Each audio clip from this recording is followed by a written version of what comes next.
Hey everyone, welcome back to the 443 Security Simplified. I'm your host, Mark the Liberty, and joining me today is... Corey, click all the things! Knockreiner. Why the hell do you have a broom? All the things? Isn't he holding a broom? Wow. That is a click deep all cut. the things. Well done. Man, that is pure dedication to the meme. I'm actually both embarrassed and impressed.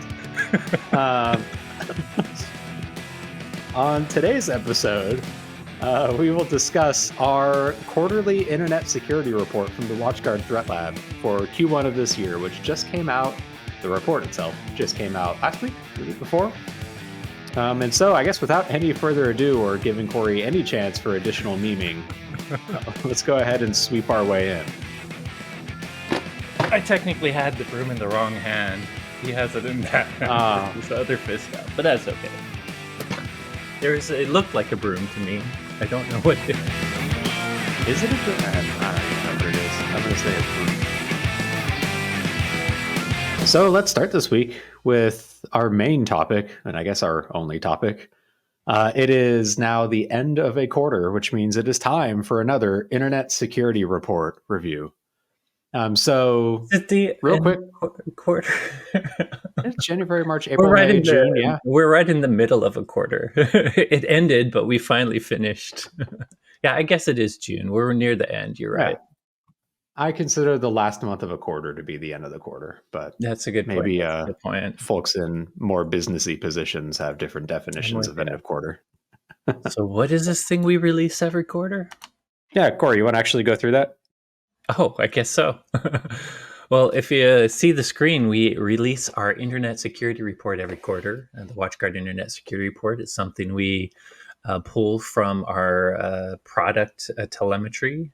Basically, whether you're using our endpoint products, our network products, either the Firebox feed for our network security appliances, both software and physical, and a lot of data from any of our endpoint services. If you opt into certain things, they send us telemetry about the types of threats they're detecting online, and we round all that up and give you some information in this quarterly report. That's about it, right? Short, sweet, and to the point. I like it.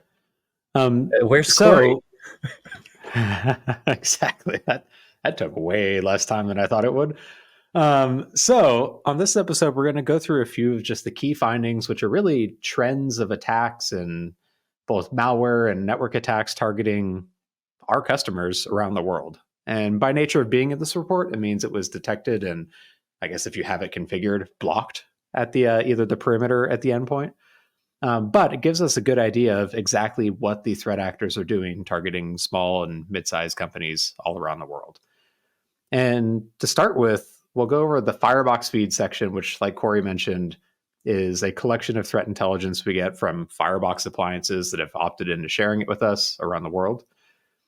And I guess let's start straight with the malware, though. And there was actually a pretty interesting downward trend when it came to malware detections on the whole this quarter. So we actually saw an almost 50% decrease down to 1,224 detections per Firebox, which is still a lot. But it's down considerably from what we saw even just last quarter. But one important note on there is another stat we track is the percentage of malware that arrives over a encrypted connection, meaning typically HTTPS. And we found that around 69% of the malware that we saw last quarter came in over one of those encrypted channels. So Corey, you want to maybe chat about why the raw numbers may not actually reflect what would be out there? Well, first, to add a little bit about it, I'm jumping sections a little by doing this, but I feel like malware was a reverse of last quarter, like Q4, the last quarter we did. In Q4, just so you know, we also track malware from an endpoint perspective, which we'll get to a little later. So as Mark said, malware was down almost by half, whereas in Q4, network-based malware was up. In Q4, however, endpoint-based malware detection was down. And in Q1, this report, endpoint-based malware is up. So it almost is like the mirror, the up and down of endpoint versus network from Q4 to now has changed. And it is also interesting to see that when network detections go down, endpoint detections for us go up. This is not always the case because there's a lot of people that work in offices. But if you are in an office and you have both network and endpoint protection, you might guess that if your network detections go up, you'd expect your endpoint to go down, which was Q4, and vice versa in Q1. If suddenly you're not seeing as much as on the network, it may make sense that the endpoint catches stuff.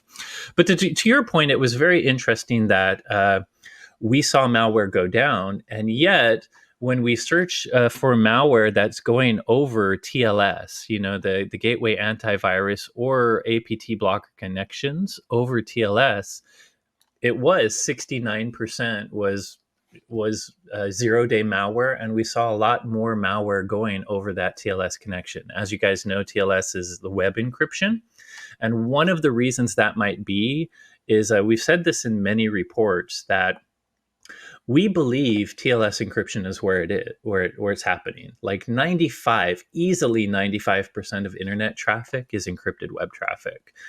There's no doubt. And yet only 20% of our fireboxes are inspecting this traffic. And one of the trends we've repeated in the report over and over is, hey, here's our full trends, but you really should pay more attention to what's happening in TLS, because that probably better represents the reality of the internet. And if you're not scanning TLS traffic, you're missing things. So one hypothesis, Mark, might be that, yeah, we see overall malware going down, but overall, 80% of that is from fireboxes that aren't seeing encrypted connections. So really, maybe malware is not down as much, because when we are looking at encrypted connections, we still see a lot of action. We'll get into 0-day malware later too. So maybe it's just the fact that more firebox users should actually pay attention to that encrypted traffic. How about I've got a stupid take for this one. So Q4, you said we saw more, like comparatively more endpoint versus less network. Now we're seeing more network versus less endpoint. Oh, you So got what that if flipped. It flipped. Now we're seeing less network and more endpoint. less And network? in last Okay. So does quarter, that it mean was that more network and less endpoint. okay, then my stupid take gets even dumber, because that would imply more people in the office at the end of the year last year and less people Yeah. in the office at the beginning of this year, which It would definitely make yeah. more sense the other way, because we are seeing more people return to the office. But, maybe it's malware sophistication, right? Maybe malware was better at detecting network evasion. And the reason we saw the endpoint blow up was because people were at the office. And if the network didn't catch it, their endpoint did. I don't know. It's the one irritating issue you listeners might find with all of these trends is we can see the trends clearly. We can see the most attacks. But when we see regions explode, or if we suddenly see malware explosions, we don't always have the data to understand what is happening in either the threat actor community or in the world that causes the ups and downs. We see the trend, but we can't always identify the reason why. Yep. So one of the numbers that you also mentioned just a bit ago is our 0-day malware number, which is malware that gets past signature-based anti-malware solutions, not necessarily exploiting a 0-day vulnerability like that type of attack, but specifically ones that don't have a signature or use evasion techniques to get past it. In this quarter, every quarter we look at it both for unencrypted and encrypted connections. And this quarter, it was actually pretty interesting, where 0-day malware overall was around 36%, which is pretty dang low, like very low considering what we typically see. But when you look at it over encrypted connections, it shoots up to 64%. Corey, By looks the like you wanted to way, throw in something. I was just saying, in the intro of this report, I talked about mirror reflections of Q4 versus Q1, but look at the 0-day. It's literally a mirror reflection. 36, 64 versus it's the encrypted version flips the exact same numbers. Yeah, pretty interesting. But even at 36%, that's still more than 1/3 of all threats that would evade signature-based detection. And honestly, I would say I don't even give a crap about unencrypted. I mean, I'm being less political than I am in the report, but honestly, for the 80% of people that aren't scanning encrypted traffic, you should be, because I will say that the 60-foot, yes, 36% is still bad, but 95% or more of internet traffic is encrypted. So really that 64%, which by the way is the average, like what's interesting about the 36 is on average, we've seen 50% of more of malware be 0 day almost every year for the past 3 or 4 years. So it's dropped a lot for unencrypted. But I would still argue I don't even care about unencrypted anymore. That's got to represent like 4 or 5% of what people are doing online. Encrypted traffic is what you need to worry about because it's the majority of what you're doing in a browser. So the 64% is more the reality. And obviously, like we say every quarter, if more than half of malware evades signature based protection, you better be doing something beyond signature based protection.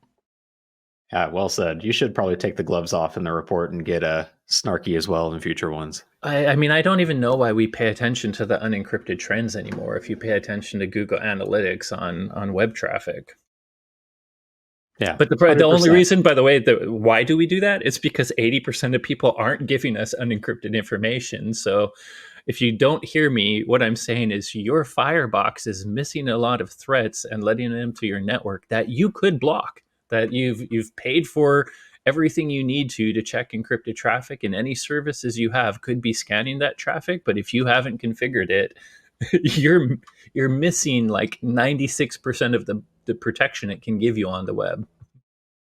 Yep. So I guess Wow, that moving was on so to soapboxy. Mark went out of focus for a second. that's exactly, man. You totally ticked off my camera with that one. There was an interesting trend geographically this quarter as well too when it came to malware. So we weight all of our geographic distributions based off of the number of devices we actually have deployed around the world. What I mean is we have more devices in like Europe and the Americas than we do in the Asia Pacific region, for example. So when we don't just talk about the raw volume of threats we're detecting, we weight it based off the actual number of devices everywhere. And with those weighted averages, the Asia Pacific region accounted for 63% or so of all of the malware detections we had in the quarter, which is a pretty sizable portion and a bit of an outlier when compared to previous quarters as well too.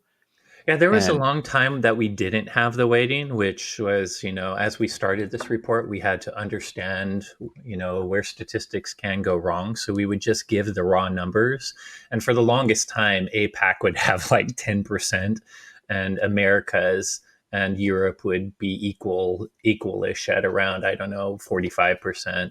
When we weighted to fireboxes, it did change. APAC went up, but I still recall Americas and EMEA usually being where all the action yep, was. So seeing this distinct change where a 2/3 of the malware is at APAC is quite distinct and different. yeah. And we actually found there was a like single campaign that primarily affected networks based in China, which was pretty interesting. But that's actually not the only Chinese based threat that we saw in the quarter. And we'll get into that a bit more when we get into some of the specific threats too. Do note that we do like statistical outlier detection in here. And so, at least based off the model we use, we do account for drastic outliers. And in this case, even with that model in place, there is still a pretty sizable amount of threats we saw in that one area. If there are any numbers of people that have followed our reports for a long time, you might have saw I don't know, was it 3 or 4 reports ago, Mark? When he says we did statistic outliers, what we do is we basically take the bell curve of sometimes a single IP or firebox or a single signature just blows up so much that it becomes such a huge outlier that it falls outside the bell curve. So we basically take 95% of what would be the bell curve. That did drop our numbers though. So, 3 or 4 reports back, if you saw things like IPS suddenly go down and malware go down, it's not because the numbers being reported from fireboxes are different. It's just there's big outliers, which we think could either be false positives, configuration issues, something going on at a single site. So we decided to remove all that data. Yep. Now, speaking of specific threats, though, there were, I guess, two and a half or three that really stood out to me. One of them, the signature was Trojan.Jecky.2, which we actually analyzed and found out it was the Pixie Rat Trojan. This one was kind of basic in how it was delivered, but a very common delivery method where it starts with a Office document. It's got that big yellow ribbon at the top that tells the user they need to enable content. Oh, look, I The want to click text, that button. Let me click it. That's what you do exactly. every time you get an Office document. Click all the buttons, Mark. Enable all the things. Man, Is that no wonder wrong? we respond to a security incident on your laptop every week. Um, but so the hook is in the Word document itself. They try and trick the user into clicking that button. Sometimes they pretend it's like an encrypted document and you have to hit enable content to do it. Sometimes it's pretty basic. In this case, I don't remember exactly what the hook was. But for this particular one, when you do hit enable content, it launches PowerShell and a encoded command in there and ultimately downloads the Pixie Rat Trojan, and in some cases goes and grabs the Cobalt Strike beacon as well too. Pretty interesting threat there from multi-stage starting with just a tainted Office document. And for The the really interesting folks one, following along on YouTube, like our actual report has all kinds of details about how the code was obfuscated, how it's decoded, and what it decodes to. If you're really interested in some of the technical details that are harder to read the convey on report. an audio podcast. So the one really interesting malware threat, though, was this combination of Golden Spy and Golden Helper. So Golden Spy is a Chinese tax program that actually was found to have be tainted with spyware coming with it as it gets installed on China-based systems. There was a big report from another set of researchers, can't remember exactly the name, that went into it earlier in the year. But we saw a lot of these threats pop up in our threat intelligence from Firebox appliances too. The interesting thing was, so Golden Spy, it seems to be like a legitimate or somewhat nation state adjacent tax software from the Chinese government that has spyware in it. This Golden Helper tool was actually designed to go in and specifically remove that spyware, uh, potentially from the same threat actor to try and clean up their tracks. Basically, it goes in and stops and deletes files that have similar names to like audio drivers and audio services and Windows that they were using to try and hide their tracks. And it was signed, like cryptographically signed by the China state-owned organization ICINO. So a lot of signs point to something sketchy potentially going on in that region that has at least some government backing, and then going in to try and clean up their tracks afterwards too. That Yeah. one stood out to me as very interesting. And I believe the company was Trustwave that first talked about Golden Spy. Mhm. And then the last one was a Mirai botnet variant popped up at number 3 in our most widespread malware threats. This one primarily targeting TP-Link Archer devices. This one stood out to me because Mirai was 2018, if I remember right? Yep. 2016? It's been quite a while now, but we've seen people take the original source code and just bolt on more and more, not necessarily even sophisticated, just effective ways of accessing devices and infecting them and adding them to a botnet. And they So it's call nuts that that's still floating this around. variant the Miori. Miori, Oh my even god. though it's based on the Mirai botnet, they call it Mhm. Miori botnet. But yeah, I like you say, even though Mirai is old, I think whenever they find a vulnerability in a new like consumer routing device, whether it be a wireless access point, a router, or whatever, why not use the old code to exploit the new vulnerable thing? So yeah, it does seem crazy to me. Mirai was so simple even back in its day, and yet there's almost literally no protections on these little consumer gateway devices at all. So if you misconfigure one and expose something to the internet, it's just so easy. So yeah, very weird. And I don't need more names like Miori to remember. Mirai is enough. It's going to turn into like a Berenstain Bears kind of thing 10 years from Yeah, now if which we try was and it? Was remember it Miori or was it Mirai? Berenstein or exactly. Berenstain? So moving on, the next section in the report is our network attacks, and they were actually up about 16% quarter over quarter to just shy of 100 network attacks per device in the quarter. If you're familiar with our reports or our reviews of the reports, you'll know, or you'll remember that the network attack section doesn't tend to change a whole lot quarter after quarter. The top 10 is pretty solidified as the top 10 just most commonly exploited vulnerabilities for any given point in time. Like I think the proxy logon vulnerabilities and all the other exchange ones have basically been in there for quite some time now since they first popped out. I would say, But by we the way, actually, that is one of the newbies, though. Like the top 10 has remained stagnant forever. What usually will like suddenly make it change is if there's a huge, easy to exploit flaw in common software, which Microsoft Exchange. So proxy, that's a relatively new addition. I say relatively because there's a lot of crap in the top 10 that's like 10 years old.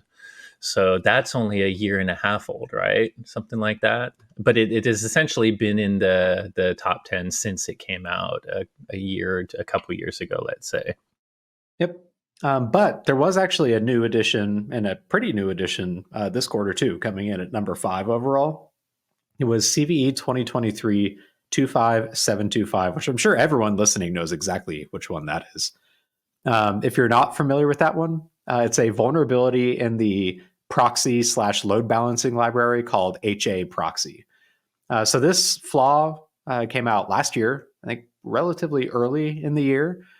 If you're not familiar with HA proxy, it's a library you can use on like a Linux-based system that you would put in front of one or more web servers to act as a load balancer. It'll look at incoming web requests and then based off like the request path or headers or whatever, figure out which one to route it to. And this vulnerability was effectively just I'll call it like a header manipulation issue, where attackers found that if you use like certain characters or certain ways, you could bypass or you could have the proxy evaluate the headers in one way and thus route traffic that's different than what the web server would ultimately receive. So it could basically allow you to circumvent maybe access controls that this proxy would have, or any other routing rules that are in there. So, like Corey, you just said, sometimes when it impacts a whole bunch of software, it'll pop up in there. And this is absolutely one that is probably pretty prolific, at least in terms of HA proxy use across the internet. And so I can understand why it's come up into the number 5 overall in detections in just like a half a year or so since it came out. Yep. A couple other new detections in there. We had a signature that's just designed to catch generic command injection vulnerabilities. That one showed up for the first time in the report at, I think, number 7 or so. But there was another interesting one, shell shock. So CVE 2014 6271. That is a 10-year-old vulnerability in that case. And I think this was the most widespread, is where this one popped up. But we saw a whole bunch of attempts to exploit shell shock pop in. And the reason I wanted to talk about this is so we maintain a honeypot network or a honeynet for the WatchGuard Threat Lab, where it's designed to look like firebox appliances so we can get like an early warning of what threat actors are doing targeting our customers. But by nature of being a bunch of web services exposed to the internet, we get all types of different exploit attempts against these devices. And starting towards the end of last year and moving into quarter 1 of this year, we actually saw a pretty big wave of exploit attempts for shell shock, specifically targeting a vulnerability that existed in SonicWall's VPN appliance, but showing up in this honeynet from at least one threat actor. So that was interesting seeing like actual evidence of attempts to exploit a now 10-year-old vulnerability, both in our honeynet that we maintain separately from this threat lab report normally, and from the telemetry we're actually getting from customer devices out there. Yeah, we see a lot of interesting things on our honeynet. Yep. Oh, we're not supposed to tell threat actor it exists. Keep brute forcing, guys. There's no honeynet. Exactly. We don't notice. We definitely don't notice. And if you want to see the IOCs from those brute force attempts, it's on the Threat Lab or the Threat Lab GitHub account. We've got a IOC repository that is maintained, updated, checks for updates every hour, but it updates a constant list of known threat actor IP addresses that are trying to brute force firebox appliances. Anyways, tangent done. last couple of things we saw for the quarter, mostly in the top by volume, were a bunch more Apache Struts vulnerabilities. I guess there's one number 5 in the new signatures in the top, or not 5, number 48 in the new top 50 signatures. Basically, threat actors going after common web application frameworks, where if there's a vulnerability, they can get them command injection. They can potentially leverage that into exploiting any application that uses that framework.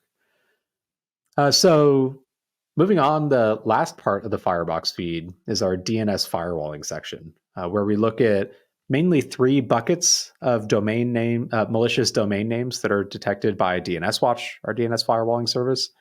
We look at malware, which are websites that either distribute or facilitate command and control for malware infections.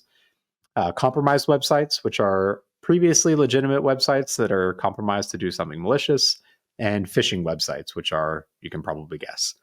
For the Where you malware catch websites, though, a good sea bass for dinner. exactly. It's actually bassproshop.com is typically in there. From the malware threats, I hope our listeners get sarcasm. Otherwise, they're like, right in this town, avoid top Bass Pro Shop. Speaking of writing down, it should go without saying, do not visit any of these domains unless you're in the sandboxed environment, because they are malicious by nature of being in this report. So there were a couple in here that were associated with the Darkgate malware family. There was one leveraging AWS infrastructure. It was literally just a AWS EC2 instance they spun up in their own environment to act as command and control. But then another one right above that, akamai.la, which at first glance you might suspect is a legitimate Akamai CDN domain, but it is not. It's actually exactly malicious one they spun up to try and hide some of their tracks as they go after potential victims. There were also a couple of domains in here associated with the Pandora Spear malware, which was really interesting. So I had somehow missed this news story when it came out earlier in the year, but Pandora Spear is a malware variant that specifically targets smart TVs. And so it goes after vulnerabilities and people that have exposed these TVs to the internet. Now, why you would forward internet traffic to your smart TV, that doesn't make a whole lot of sense to me. But if you did have your like LG or whatever I TV shouldn't be connected doing to that? the internet, exactly. If you had it exposed to the internet, someone could potentially exploit a vulnerability on it and use that to install this malware payload on the TV and compromise your. I'm sorry, this is funny as hell watching Corey accept a bunch of security warnings straight out of a PDF. Literally trying to get the link so that I can show the show the YouTube research viewers from Pandora Sphere. But yep. yeah, fun stuff. The original research came out of a Chinese security researcher. Yeah. Yep. But keep going. Anyways, seeing specific threats targeting IoT is always interesting, and going after smart TVs, like, didn't we have a prediction around hacking smart TVs probably 3 or 4 years ago now? Yeah, and it's only a little and bit wasn't late. there was another quote unquote smart TV botnet that blew up in the news as being huge, but then other researchers said it was fake news essentially. But I'm honestly not surprised, and I don't know why they don't do it more, because these TVs have a lot of plug and play networking features. They all come with, like, they're all crappy, unhardened versions of Android, I feel like, are coming from some APAC vendor that's quick to market.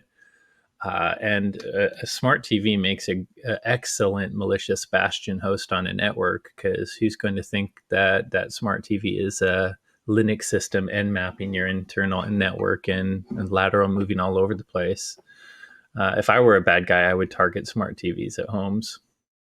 And if you want to know just how prolific this campaign was, the researchers claim that at its peak, there were 170,000 active bots during its campaign online at the same time. That's absolutely insane, the number of exposed smart TVs that were out there.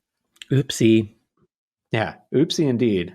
And it should go without saying that being able to compromise a smart device like that is like the golden goose for a threat actor, because there's no way that you are going to catch their activity unless you're using something like a DNS firewall here, because it's not like you've got EPDR running on your Samsung TV. And how many home So users have network, types of security controls that is doing anomaly detection on their TV? exactly. That's why it makes the ultimate malicious bastion host. People will Yep. not suspect it, at least in home environments. At least in home, hopefully everyone's monitoring their office environments for their smart TVs and Yeah, meeting you room need something like WatchGuard's tablets. NDR, network detection and response, which will definitely tell you if your TV is doing some weird things on the network. Make that money, Corey. Um, last bit from the DNS Watch section. We went through and reviewed a specific phishing example that we saw that was pretty interesting. The hook seems pretty dumb, but it seemed to at least catch a few people out, where basically they claimed that you could be receiving like 10% of your car's value annually. And oh, by the way, you can get all of your missed years as one lump sum payment. Just click this link.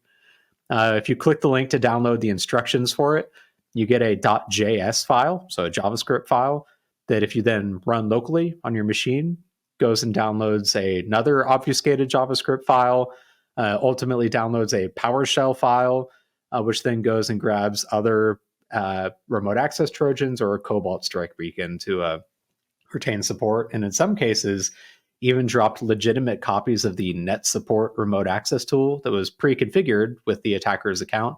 Basically, give them straight remote access into your machine using a quote unquote legitimate tool. Some of the obfuscation in there was interesting. They basically had it was like a 65 kilobyte text file with really only 5 or 6 lines of actual code in it. The rest of it just being comments to try and get past potentially like scan size limits or just researchers that don't want to scroll too far, I guess. But Yeah, either the way, author of that section, whoever did it, has pretty good detail about what's going on. I wonder who wrote that. haha. I think it was good detail. Thank you. So definitely check out the section if you want to see the entire analysis of that thread. It's, in my humble opinion, pretty interesting. It is. So moving on then to the last section for the report, where we go over endpoint threats, which typically differ pretty drastically from what we see at the perimeter, at the network. I think you've mentioned before, Corey, at the network perimeter, we tend to see like the droppers and the stagers. And because we're blocking them there, we don't typically see the end payload unless we go pull it down ourselves in a sandbox and review it. Whereas at the endpoint, we more commonly, or at least more often than at the perimeter, get to see those final payloads and the actual threats that are ending up on the device. Yep.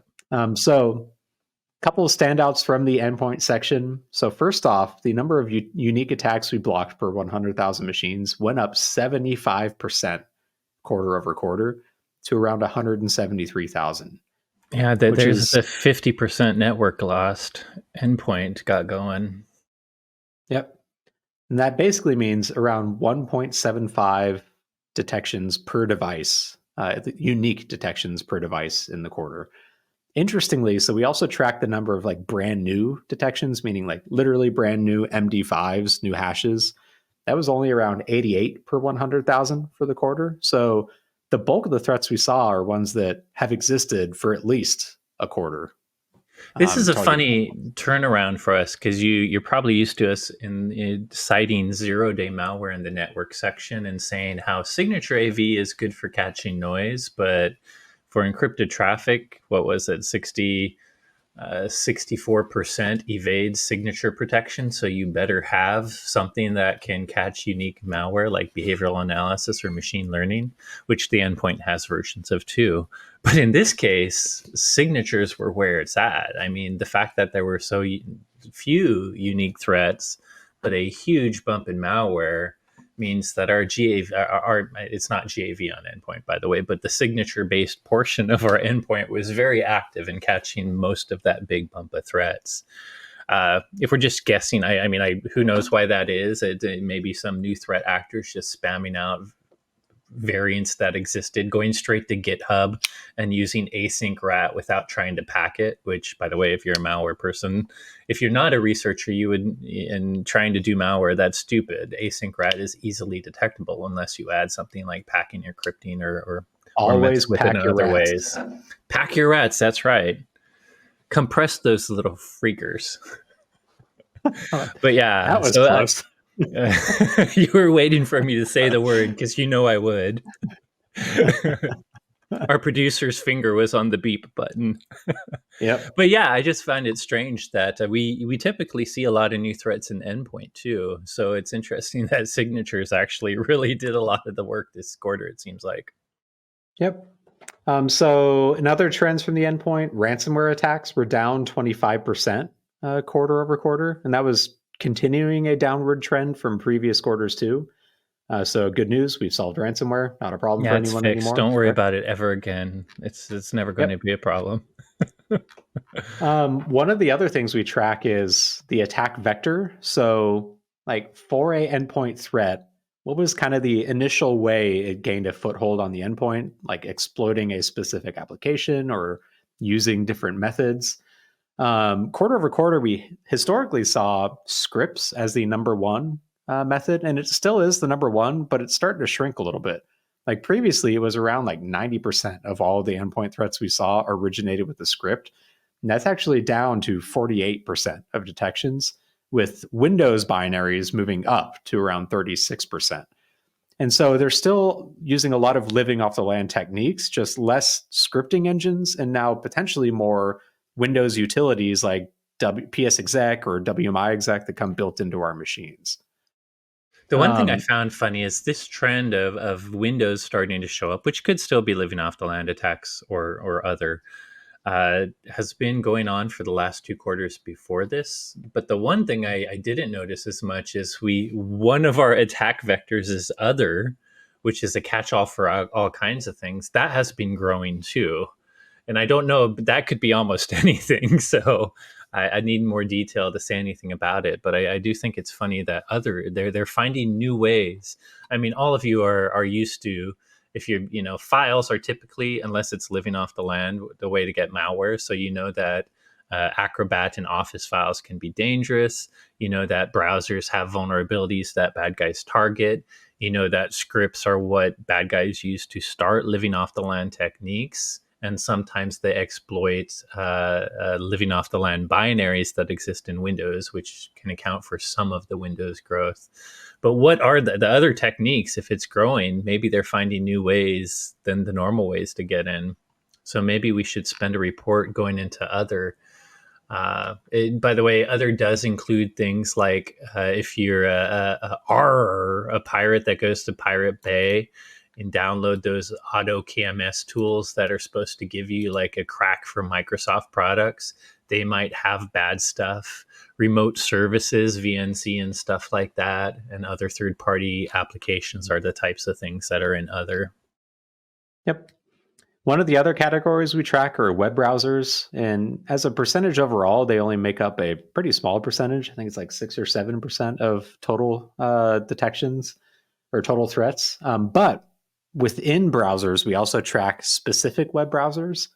And historically, we've seen things like Internet Explorer or Firefox be the kind of the bigger ones in here, despite Chrome's and Chromium's larger market share. But this quarter finally kicked that trend. And now Chrome or Chromium based browsers, which includes Edge Edge. and whatever else uses Chrome, Brave, were around 78% of the threats that started with a web browser, which I think is starting to actually reflect their market share. Reality. And yeah, exactly. Matches Honestly, reality. once Microsoft went Edge, this should be Chrome every time. The fact that it was Firefox in Q4 was kind of the unusual thing. I didn't dig into that, but I wonder that the only time I would expect it not to be Chrome is if another browser had something like a big 0 day that had come out the quarter before or something like that. Yep. Or at least a popular plugin for that specific browser could be gobbled up into this too. Yeah. I'll say this quarter was probably just me as the lone Firefox user left in the world, clicking a bunch of malware links over and over and over. Doing your research. Exactly. So I guess let's end, Corey, with going through our conclusions that we had for the overall report. And do you want to take the first one?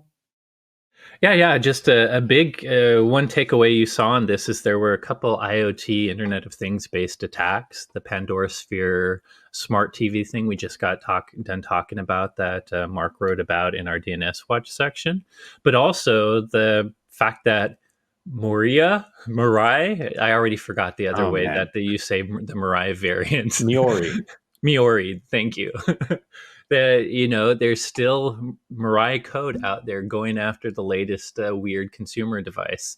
By the way, I happen to have it. It wasn't one of the affected, but I do have. I'm bad OPSEC. I'm telling every attacker that I have a TP Link Archer type wireless access point. So one of the types that might be targeted in that attack. So the point is, like we just talked about it, IoT hardware, things that are really Linux computers but don't look like them, they're perfect for threat actors because one, as an IoT device, you can't install security software on it. So you're already limited in how you can protect it. You can only protect it from network means. And a lot of these consumer devices are in places, whether they're homes or really small offices or Starbucks guest networks, that they don't have the sophisticated network security to really analyze what's going on there. So how do you go about protecting hardware 2? You have to protect hardware 2. So the answer is definitely patch your hardware.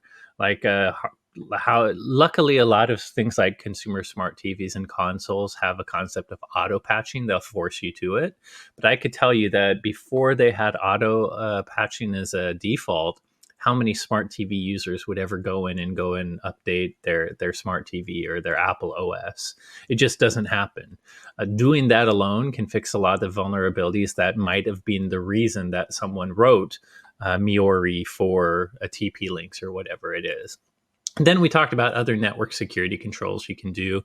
We highly recommend you segment IoT stuff if you're at least on a network where you have like, or even at home, maybe you should have two networks. You do online banking. Have any computers that have private data on a separate network, and then have all your toys, your consoles, your TVs, and your other crap on another thing. Even a basic Netgear router, or even the one your ISP gives you at home, can have a concept of two private networks. So take advantage of that. Segment your IoT from the trusted devices at the office. By the way, that translates obviously to, you don't want a smart TV sitting on the same network as your domain controller. And that's another way to protect it. And finally, the paying the bills part Mark said is we are in a soon to release. I feel like it might even be in by the end of this month. Network detection and response, a WatchGuard service that can monitor unusual traffic happening at your network. It's literally designed that if you have, besides the firebox already blocking stuff coming in and out of your network, this can integrate with any switches you have and actually pay attention to all the traffic happening on your network. And if your smart TV, your TP Link wireless access point, your conferencing system in a meeting room, if it starts to do things that are weird, NDR, network detection and response, will notice it. So consider those types of things to protect those IoT devices. Quick personal aside, I have to admit that with my old TV, I was the worst about keeping updates installed on it. It was a Samsung one, and it was one where to install the update, when you hit the update button, you would be unable to use the TV for the next 15 Oh, yeah, minutes it as was it pain goes in the through. butt.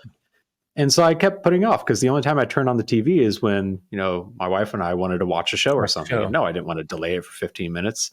So hats off to TV manufacturers, or maybe just LG specifically, where the new one, you can queue an Forces update, it. it'll install it, and then it will wait until you turn off the TV or the next time you restart it to actually do like Yeah. the disruption part of the update. So it's fantastic. And that has made it way easier. Just, yep, update every time. I think the consumer people realize, especially maybe if governments are going to start making them liable for vulnerabilities, that they can't rely on the user. So they have to just make the over the air, in this case, not literally over the air, but you know what I mean, the automatic corporate forced update happen, but do it in a frictionless environment.